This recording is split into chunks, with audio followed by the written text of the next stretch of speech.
Welcome to the ENT channel. आज हम discuss करेंगे बच्चे जब भी अपनी नाक में कुछ डाल लेते हैं जिसे हम फॉरेन बॉडी कहते हैं तो तब क्या करें।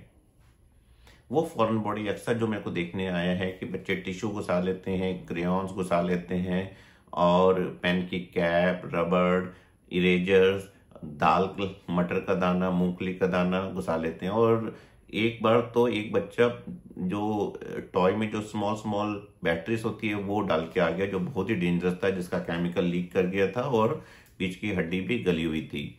सो अलग अलग फॉरेन बॉडी नाक में अलग अलग तरीके से डेंजर करती है। अगर वो फॉरेन बॉडी नाक से फिसल जाए तो या तो वो खाने की नली में जाएगी या फिर वो सांस की नली में जाएगी या हो सकता है बच्चा मुंह से निकाल दे। अगर वो फॉरेन बॉडी नाक के पीछे से गले में चली गई और अचानक बच्चा खांसे तो ऐसा काफी संभव है कि वो फॉरेन बॉडी सांस की नली में चली गई है। सांस की नली में जाने का नुकसान ये होता है कि अगर वो स्पेशली कोई बीज है या कोई दाल का दाना है, मटर का दाना है, तो क्या होता है कि वो किसी छोटे छोटे हवा के रास्तों में जाके कहीं पे अटक जाती है और वो फूल जाती है। तो वो फूल के वो उस जो लंग्स का जो सेगमेंट है उसको ब्लॉक कर देती है। तो वो ब्लॉक होने से वो लंग्स का वो साइड एकदम कोलैप्स कर सकता है। और वहाँ लेटर ऑन निमोनिया भी हो सकता है। स्पेशली छोटे छोटे बच्चों में अक्सर ऐसा देखा गया है कि बिना किसी बात के सेगमेंटल निमोनिया, मतलब एक किसी लोब का निमोनिया हो गया है और उसका कारण नहीं पता, और जब उसकी ब्रोंकोस्कोपी की तो वहां पे कोई फंसी हुई फॉरेन बॉडी निकली।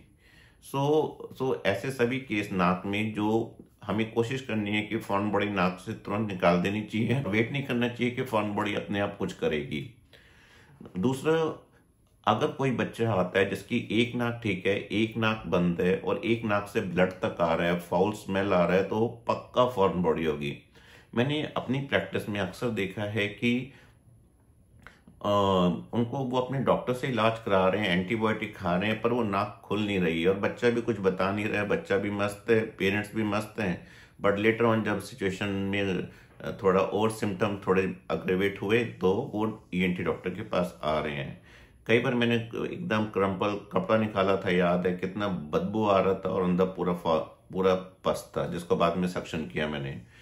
ईएनटी डॉक्टर के पास नेजल एंडोस्कोप्स होते हैं या दूरबीन होती है जिसकी मदद से पूरा पीछे तक देख सकते हैं। कई बार तो मैंने ऐसा भी देखा है कि मैंने एक फॉरेन बॉडी निकाल दी और जब मैंने चेक एंडोस्कोपी की तो सेम दूसरी फॉरेन बॉडी भी मिली। एक नाक से फॉरेन बॉडी निकाल के बिल्कुल सेटिस्फाई नहीं होना, चेक एंडोस्कोपी करनी है और देखना है कि कोई उसके पीछे तो कोई और दूसरी वस्तु नहीं है। और बहुत सारे छोटे बच्चों को तो आप पकड़ सकते हो, बट थोड़े जब बड़े बच्चे हो जाते हैं वो क्लिनिक पे बिल्कुल कोऑपरेट नहीं करते। मतलब सारे तो ऐसे नहीं होते, बट कुछ एक आधा बच्चा ऐसा होता है जो रोने लगते हैं और जैसे ही वो रोने लगते हैं तो नाक और बंद हो जाती है, सारा नाक ये बलगम से भर जाता है और जिससे फॉरेन बॉडी को देखना मुश्किल हो जाता है। तो ऐसे केस में हम नाक को खोलने वाला ड्रॉप देके के उनको बिठा के रखते हैं, फिर सक्शन करके विजुलाइज करके एंडोस्कोप की मदद से करते हैं। ये काम घर पे आप बिल्कुल ना करें, और अगर बच्चा बिल्कुल कोऑपरेटिव नहीं है तो बेटर ऑपरेशन थिएटर में जाके उनको अच्छे से ये काम करें, क्योंकि अगर फॉरेन बॉडी पीछे चली गई तो वो कहीं पे भी जा सकती है।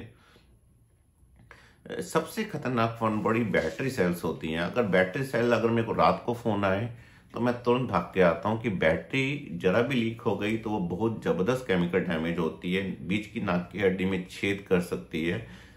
ये बटन सेल बहुत खतरनाक हैं और आप अपने बच्चों को कोई ऐसे टॉय मत दे जिसमें ये बैटरी बटन सेल स्पेशली बहुत खतरनाक होते हैं। बहुत छोटे बच्चों को बचाने के लिए कि वो नाक में उंगली ना डालें, आप पेट्रोलियम जेली उनकी नाक में लगा दें, क्योंकि वो जब भी नाक को टच करेंगे तो उसका टेस्ट कड़वा होता है और जब वो उसी को मुंह में टच करेंगे तो उनको अच्छा नहीं लगेगा। तो हो सकता है कि वो नाक में उंगली डालना छोड़ दें। और बच्चों को जरा भी सर्दी खांसी जुकाम हो तो उसको ट्रीटमेंट करें, नहीं तो उनको नाक में उंगली डालने की आदत बनी रहेगी और हो सकता है कि वो जिज्ञासावश कुछ नाक में भी कोई फॉरेन बॉडी डाल दे।